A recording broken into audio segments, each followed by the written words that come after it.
Hey everyone, welcome to O3 Drop. In this episode, I've got a very special guest with me, Matthew Feeney, one of our locals, a good friend of mine and a teammate who is fresh off of a Proquest victory. Matt, how you doing? Doing wonderful. Thanks for asking. Um, I'm excited that you got your first win because of our community. You are one of the players who I think is most dedicated to the competitive aspect of this game. So I am so happy that you were able to get your invite. And now I think it is fair to say you are pro Flesh and Blood player Matthew Feeney.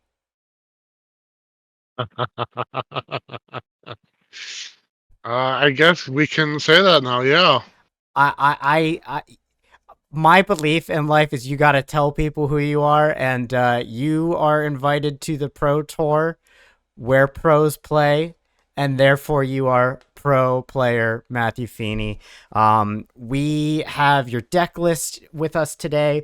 We're going to go over a little bit of what's in your deck. We're going to talk about the game that you played in the finals, and as how you did over the course of this doubleheader weekend that we had. I know that day one, it was off to a bit of a rockier start than you finished. How did that affect your mental game? And did it have you uh, second guessing your deck at all?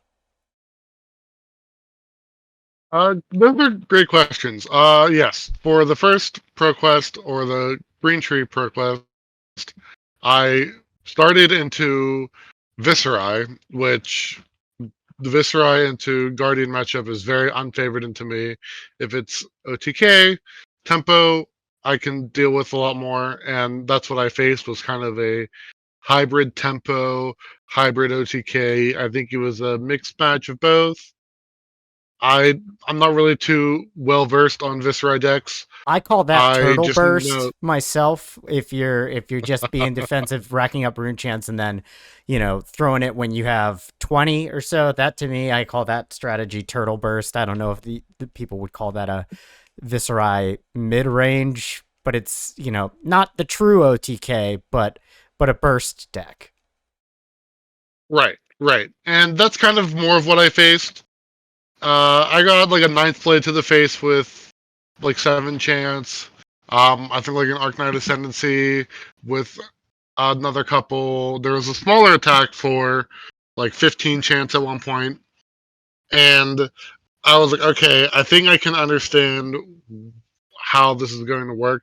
Because if it was just a full 40, I boarded in one smack of reality where I'm thinking, if I can pummel this, maybe I can sneak something through if all the armor is used early. Now, is And that they just is draw that like a cobalt tower? hand. Is it tower that it has to have 13 or more power, or is that some other? Does it have another keyword? Is that a crush effect? It does have tower. Mhm. It needs 13 or more. And when it hits, it destroys all aura tokens they control. Right. So if I was crazy, I could maybe play it in the KO off the back of a cast bones.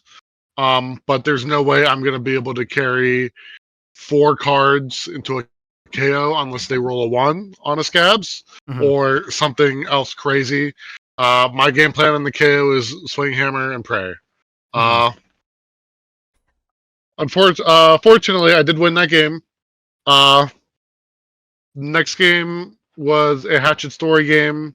I lost that. It was a very, very grindy, long game against teammate Josh Krasowski. Um, it came down to quite literally our last cards. I got hit Mhm. with a hatchet into a last ditch effort He for he 8. is Go again. the he is the one who introduced me to Last Ditch Effort. I know that card's getting a lot of play right now.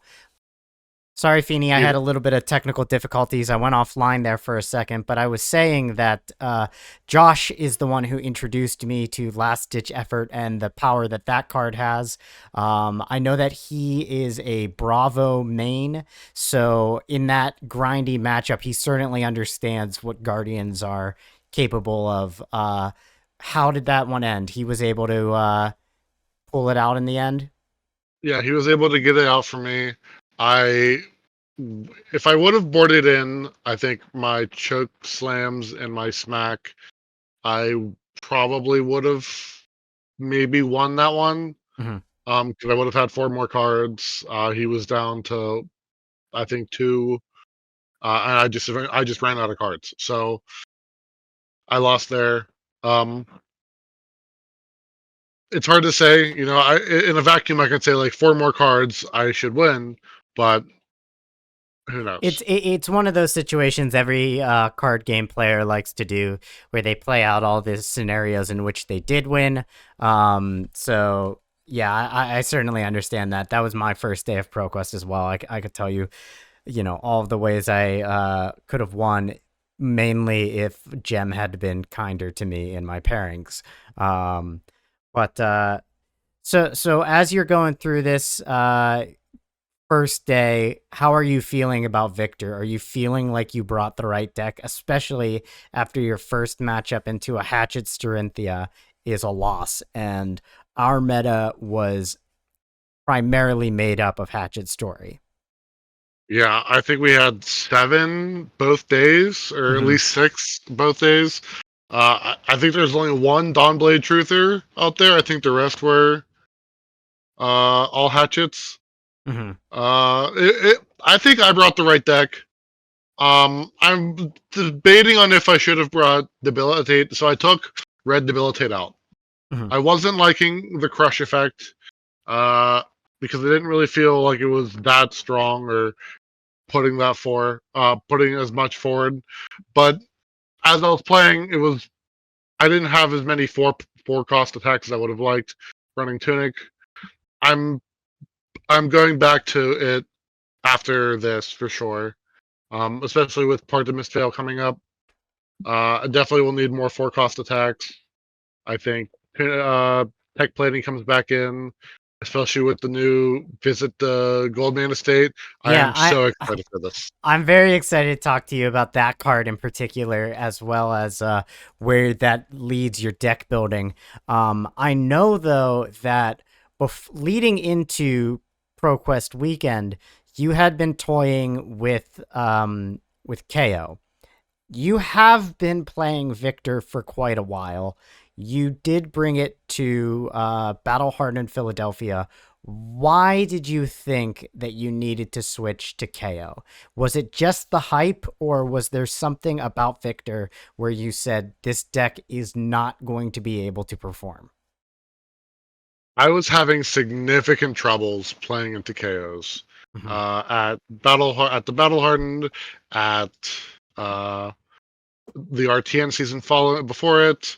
I was having a really hard time, and I wasn't sure how to beat it, truthfully. And with how popular it was such a difficult matchup for me, both just mentally and also physically, because I'm just blocking everything. It feels terrible. They're leaking damage every turn from all of my generation, or a Blood Rush turn.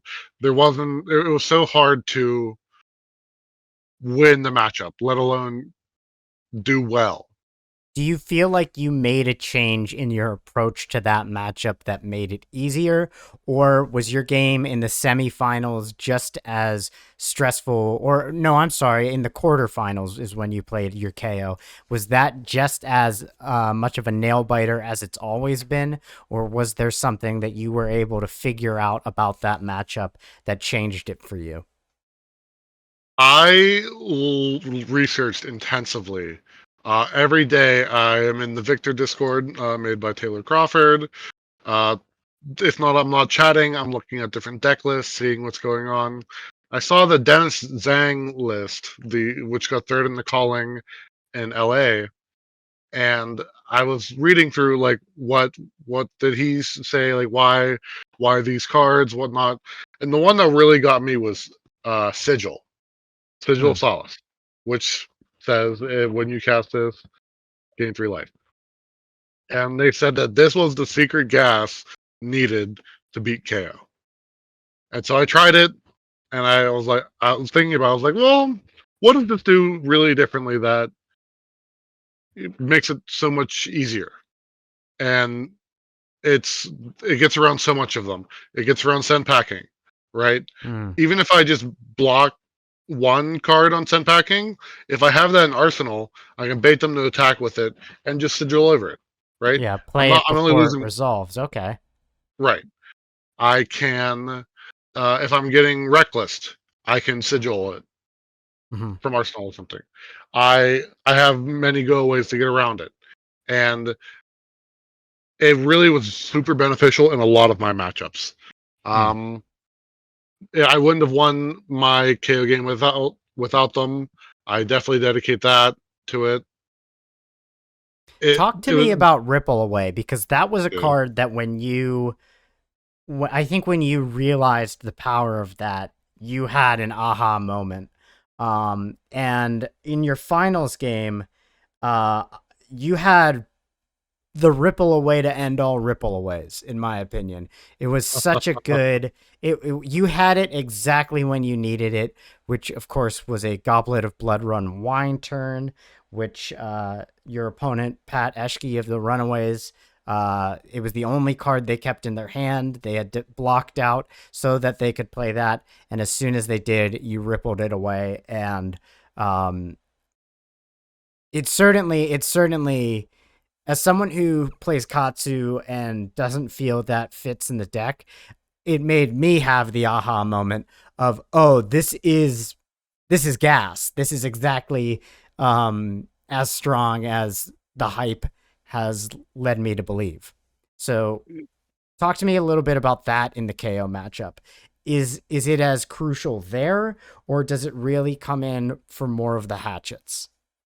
I specifically brought it in for KO hate, Mm-hmm. but as I was playing and I'm seeing more, I'm thinking, oh yeah, Goblet. It works off Goblet. It works off Rangers when they want to make any kind of tokens, whether it's a Lace of Blood Rod, maybe a Premeditate, Ponder token, even Codex. As Mm-hmm. soon as they play Codex, if you ripple away the Codex beforehand, they get no Ponder. I get no Frailty. It Mm-hmm. really shuts down the. I would say the strongest part of it is they keep their arsenal. Sure, they send an attack back, but that Ponder sets up their arsenal. That Frailty makes that attack that I put in Mm-hmm. weaker. If I can make it not weak, even off that is so worth it to me. I that exact thing. I rippled away a Premeditate and a Blood Rot. Mm-hmm. I rippled away the Goblet off Pat twice. First in our second game of the RTN, or excuse me, Proquest Feisty Goblin. I lost that game, but it was a lot closer. I had played Yeah. Pat that Tuesday, and it was a blowout. I was down like 20 life. I ended up losing, and I was like, what can I do better? And so we talked a little bit. I made some changes on how I approached the matchup, and it very clearly uh, came in and showed there.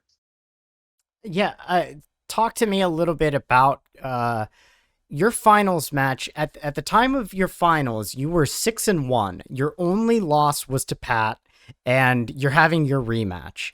How did your mental state? How was it affected by that loss?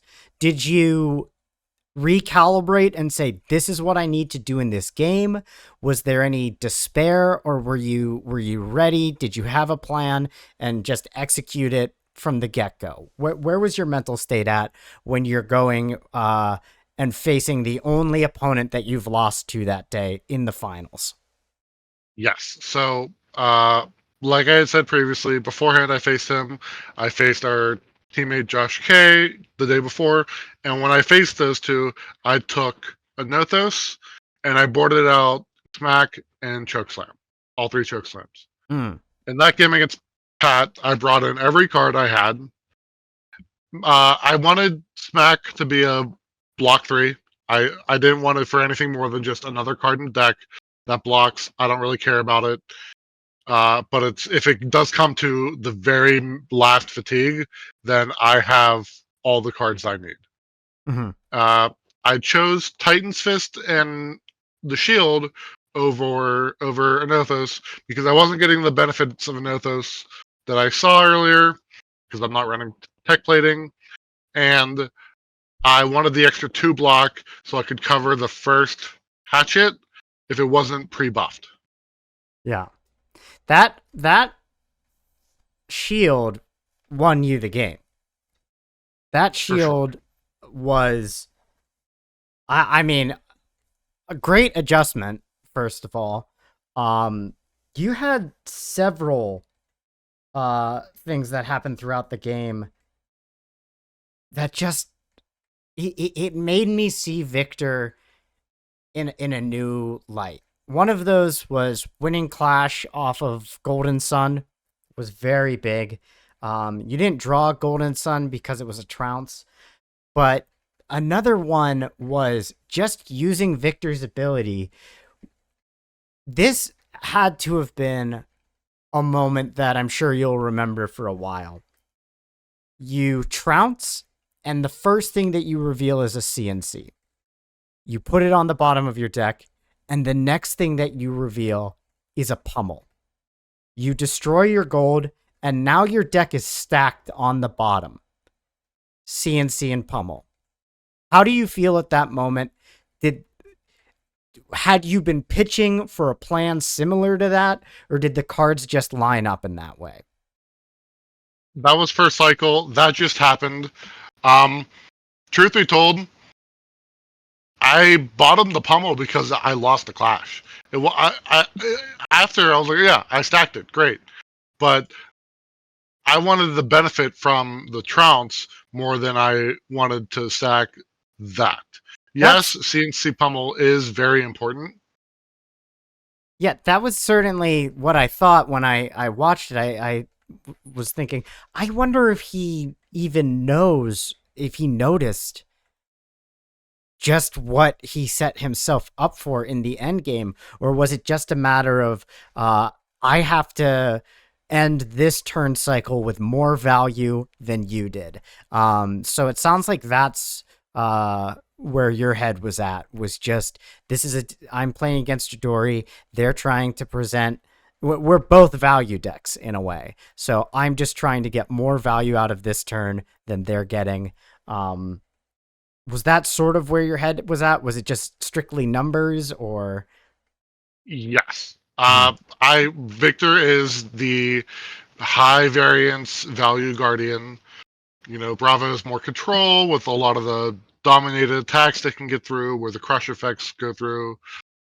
I need value always. If I'm losing value, then my deck is below rate and I will lose the game. With trounce, if I fail a trounce, it's just 3 value. I don't get anything. It can even be negative value if I lose both trounces. Yeah. If I win trounce, that's 8 value because I get the 3 from the block, I get 3 from drawing a card or the gold, and then Might and Vigor. The Might and Vigor, they're okay. They're nice. The Might is more important than the others. The gold is where it really benefits. It really shines. Okay, we should just get right into talking about gold main estate then, because if your priorities are gold and then might tokens, there's never been a doubt in my mind that card is super hot fire. I mean, you can play it off a tunic. It has go again, and you draw a card, and you make mites, and it is everything this deck seems to want.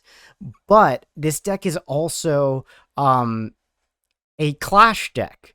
So you have to balance your non-attack actions. What changes in the deck for you to put that in? And I is the overall strategy going to change, or is it going to be relatively the same value-based deck that just looks to, you know, eke out value each turn, play a slower, grindier game, and then overpower a Golden Sun for the victory? Is there going to be a new plan, or is that basically what you're going to continue to try and do? I think this just cranks it up to like 11. The card is so good. It is an immediate 3 of. I Mm-hmm. think not playing 3 of is a big mistake.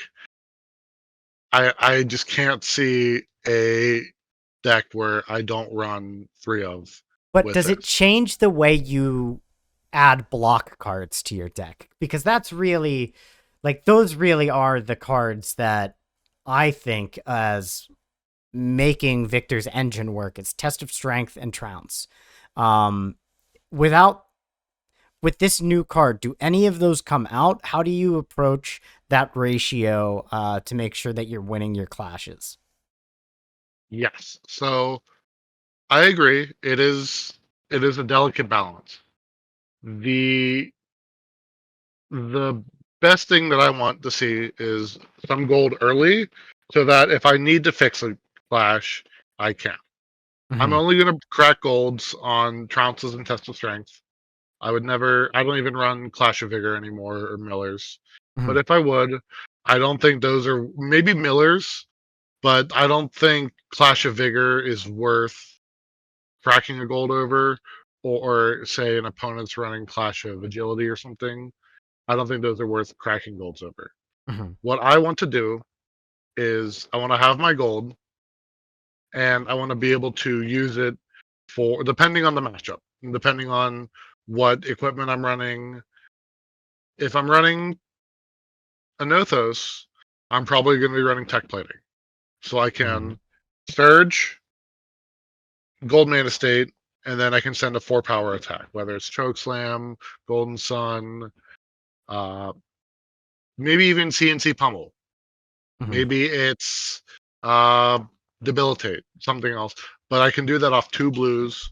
And sure, it's a 4 card 10, but 4 card 10 is not bad. 3 card 10 is better, but Mm-hmm. I'm still sending a lot of damage at you. I'm setting myself up for later. And if I do have enough gold, let's say I'm using Titan's Fist and Aura Magus, and this is my 4th gold I have for the turn. My next turn, I have 4 mites. Even if I block 3, that's still hammer for 8. That's not Man, anything to scoff at.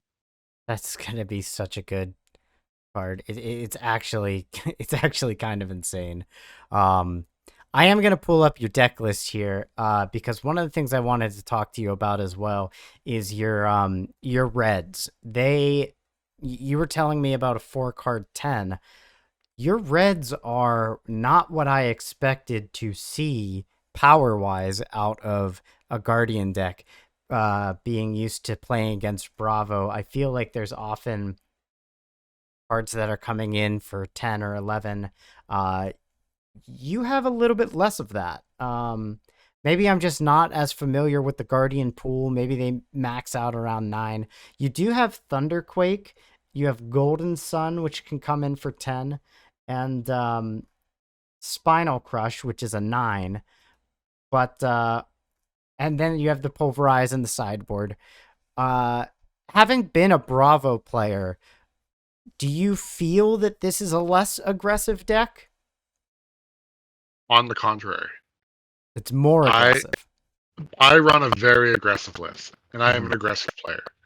The Mm-hmm. way that this deck really shines is that, say, if I block 6, but one of them is, or even 7 with a test of strength, if I reveal, say, a red and I have 2 blues, or I draw blue and I have another red, or something like I now have the resources to pay for it, and I'm sending back 10 damage, 8 damage.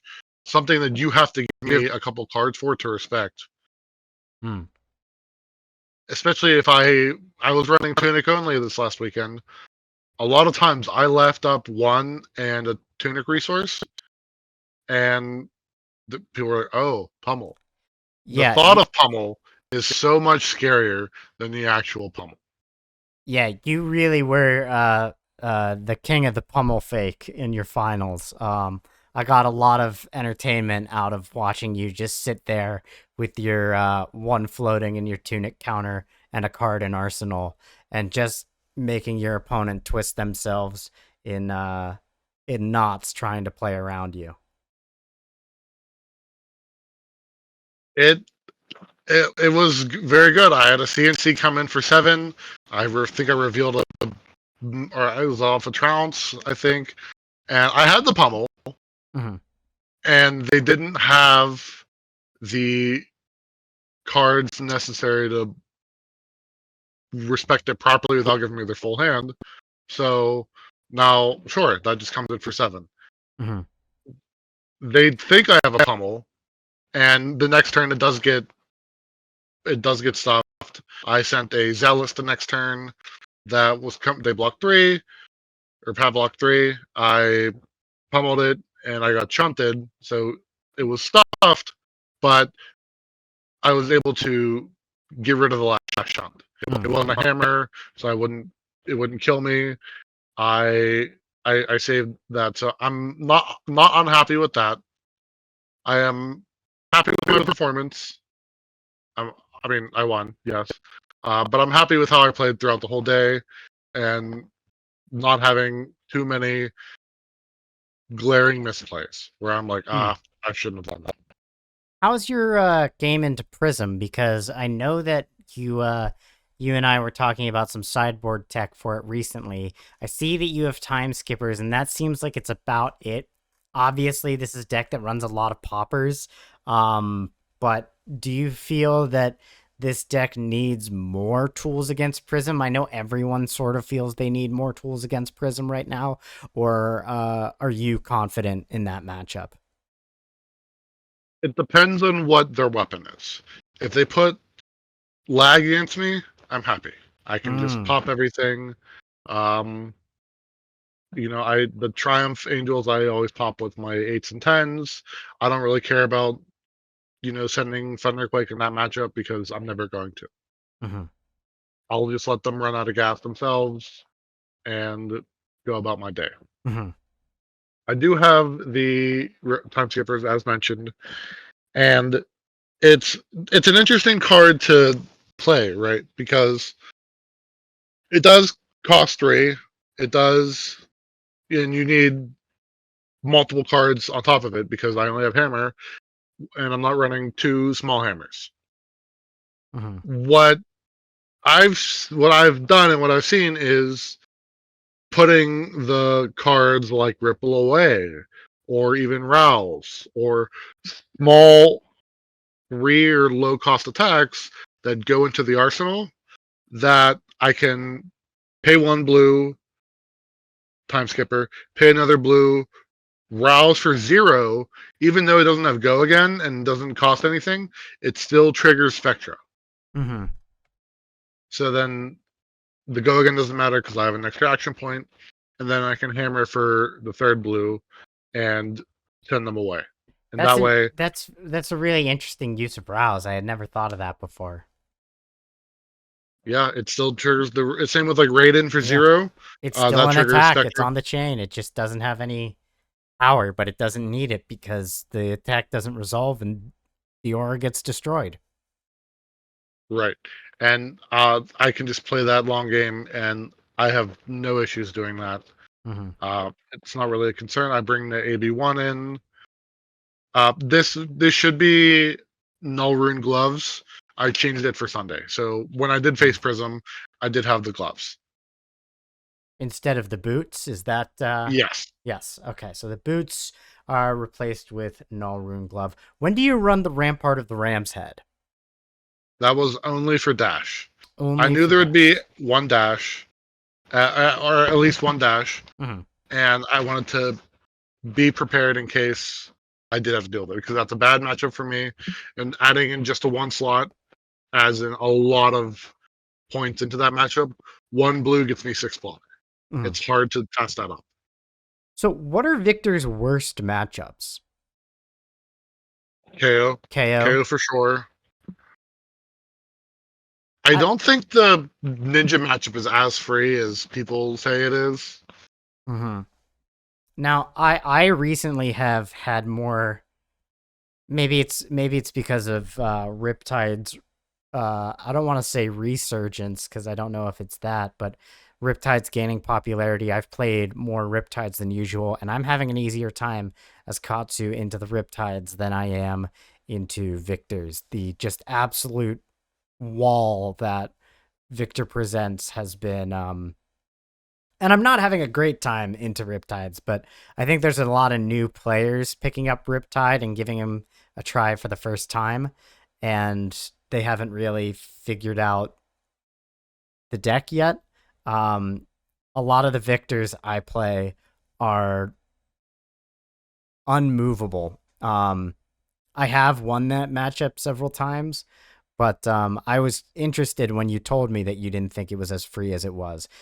Do you think that's because you're more aggressive than the average Victor? It's possible. I know, like, Victor was I've seen some where they're not really clash focused. They're just a lot more turtle builds, and they have some gold generation, or maybe like a second cycle, stack it properly. But I don't. I would rather have a more aggressive list and try and go out, and maybe that's my downfall. Is but also blocking ninjas is it's never straightforward. You know, do I block the surging or not? The age-old You know, question. My favorite yes. question in Flesh and Blood. How do I block your hero? You don't. And That would be my favorite answer. Just please don't. Let me hit you. yeah, I mean, it's just it's a conundrum because you're damned if you do and you're damned if you don't. Because the second you don't, they're fixing their hand perfectly. And the second you do, they have the nuts, and you're getting double dishonored. It's, you know. So, one of the matchups that I imagine is pretty difficult for Victor is Kano. You run AB1 in this list. You don't run any respites. Did you happen to run into any Kanos? I got back-to-back Canos in the Green Tree Proquest, and there were only 2, so I got both of them. How'd those games go? The first one went to the stack was finished, and I got comboed. I made a bad play, and I decided to pass on a turn when I could have went for another attack. And they just played me pot and then passed and drew another blue. So I bad there. I thought maybe that they hadn't reached the stack yet, and I could fully send it, but unfortunately, I made a mistake there. I got comboed there. The second Kano game, I died on turn 3 of the game. Okay, so this is certainly this is a buy for Kano. Yes. Okay.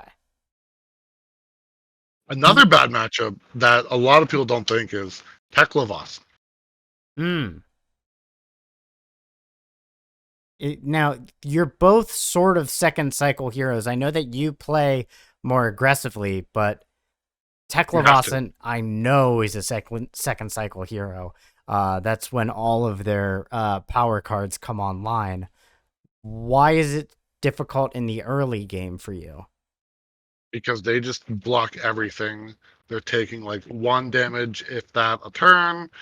Even with the go again attacks, say I use a Zealous, right? They're just going to block with 1 card from hand, and then a previous turn, they now have a 2 block armor. They're just going to send the 2 block armor, and now it's down to 1, but they fully covered it. And then I send another attack, they're covering it. As soon as they singularity, it's game over.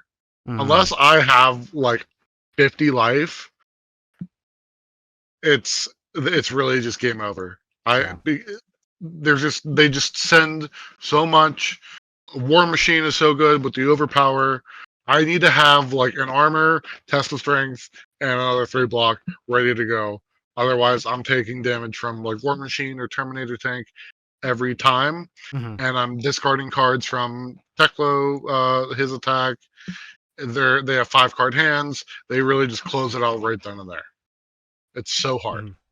Now, I haven't gotten to do this, but I do want to just share that I realized recently how good dishonoring Teklevasen once they are in their singularity form is, because it just makes them a 3 intellect hero, and it's they still have their block value. I think they lose temper, so that actually maybe that's pretty bad because if they don't have temper, they won't get -1. Um, so if you do it when they're at 5, that's probably not great.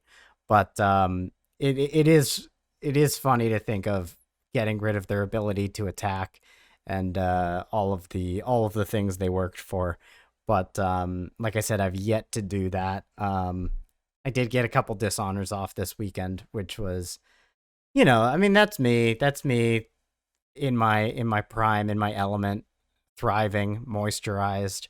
Um, every Katsu dreams of the day they get to dishonor anyone, and one day it'll be Teklo. Let me see what else. What else in this deck do you feel that we didn't touch on that you'd like to go over? It is a very. It looks to me like it's a very consistent deck. Um, was there anything we didn't touch on that you feel like is maybe a key piece to the puzzle? Um, obviously, blue Macho Grande is controversial statement, but blue Macho Grande is a good card. Very good card. Game winner, game closer. Victor doesn't have as much evasive damage, which Mhm. is why a lot of lists are now running Terra Sunder. Golden Sun, yes, evasive, but it's not dominate evasive. Mhm. Uh, I mean, like against KO, right? Like the only non-action cards they have are Reckless Swing, and in my quarterfinals, I knew my opponent had just pitched it down away. And I knew Mhm. they only had one, so I knew my Golden Sun was free to come in for the win. So let me ask you, since we did talk about visit the Gold Main Estate. Clearly, we're in agreement. That's going to be a great card. Does Victor get better or worse in this next meta? Um, clearly, good card, but more ninjas. It looks like those ninjas might be able to have better blocks. I mean, we're thinking that the equipment suite is just getting generally better.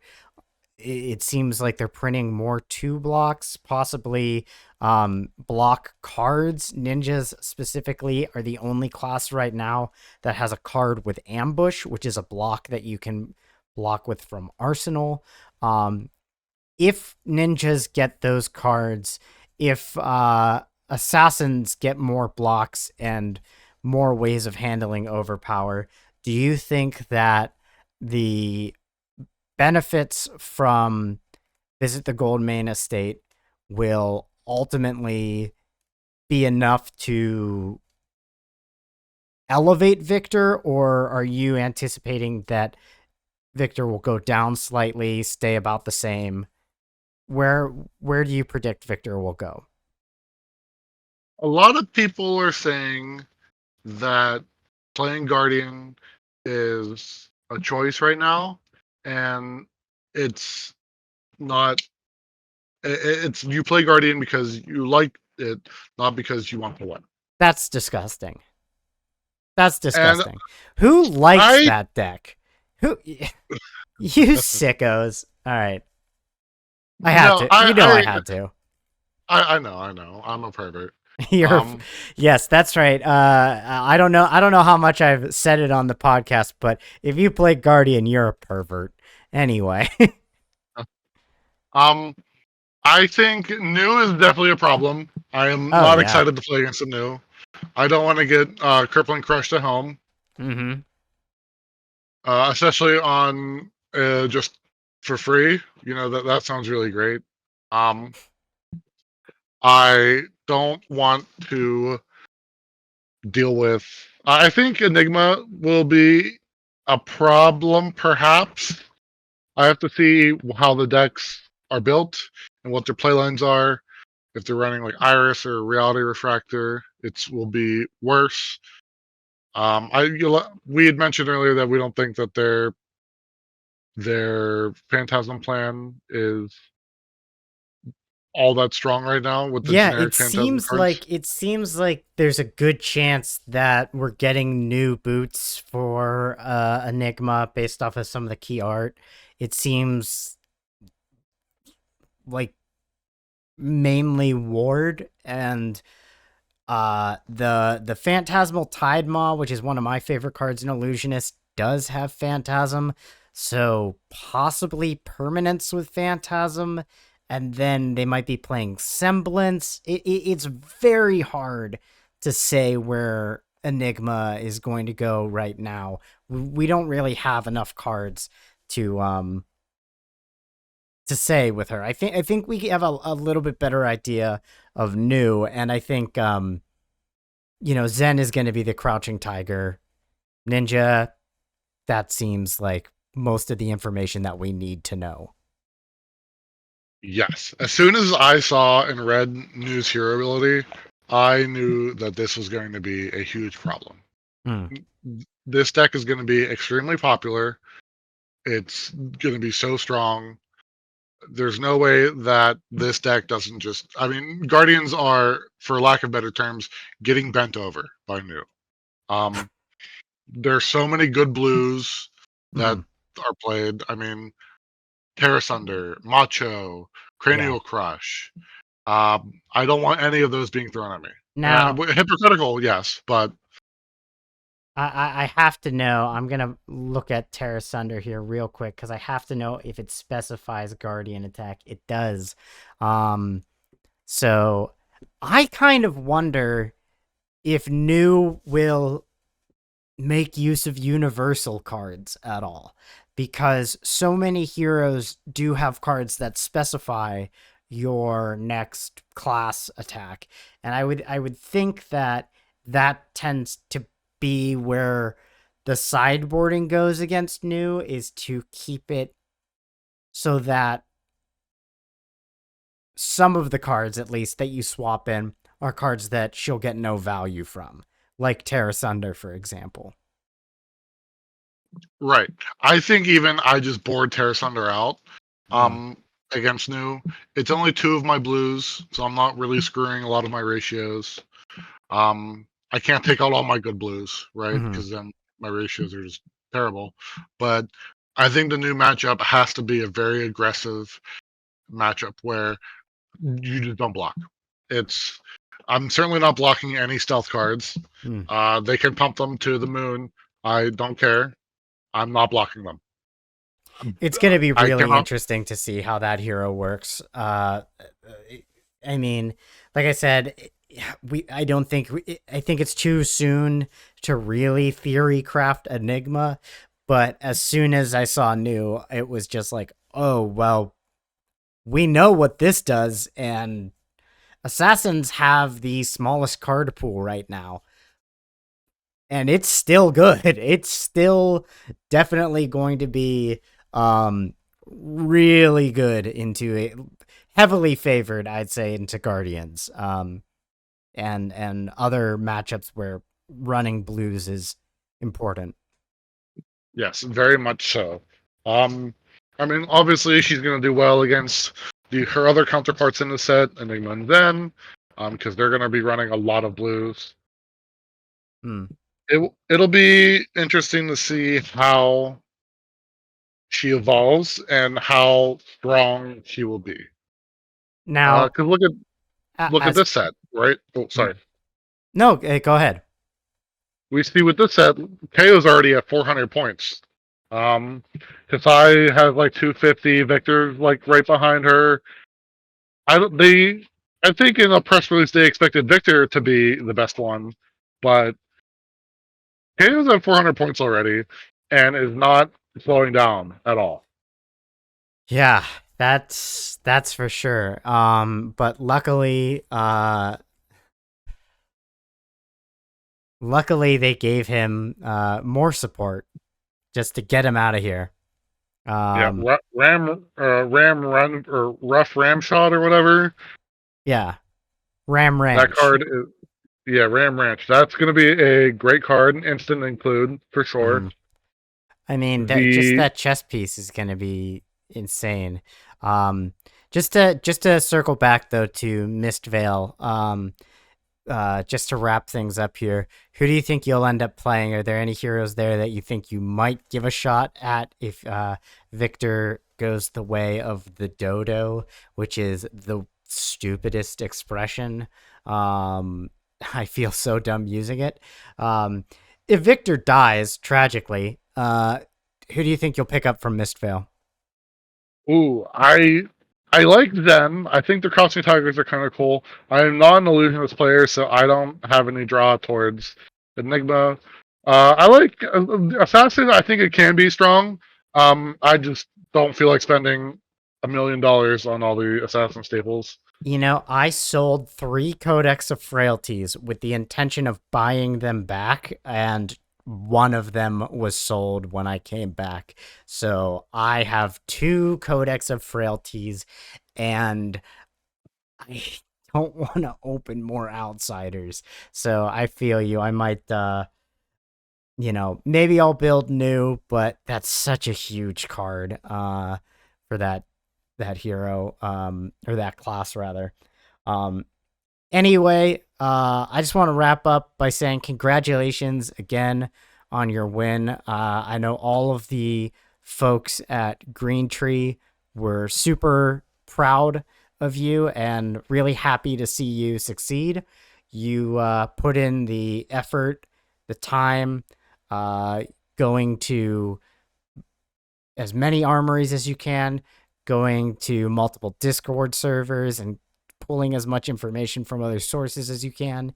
So it was a very well deserved win, and I'm happy for you, man. Absolutely. Thank you very much. I would just like to give a well respected to my opponents I had, especially Pat Eshke. Wonderful finals game. Thank you for all the tips over the last 10 months of me playing, all the thoughts of how can I improve, and you did wonderful player. I'm very happy to have faced him in the finals, and it was a very great match. All right, good sportsmanship as well. That's what we love to see for our hometown hero headed to Amsterdam. We will see you in the finals against Brody Spurlock, where he absolutely breaks your brain as he flicks his cards. We are all looking forward to seeing your veins bulge in your head all the way across the sea. That's my dream for you. That's my dream. No disrespect to Brody, but you are an emotional player, and it is endlessly enjoyable for those of us who know you, love you, and get to tease you. So, Dude, that's crazy. all right, thank you, Feeney. Yeah, this was great. I'll talk to you on Tuesday, and we'll get some games in. Absolutely. Good to see you, Craig. Thanks for the invite. Thank you.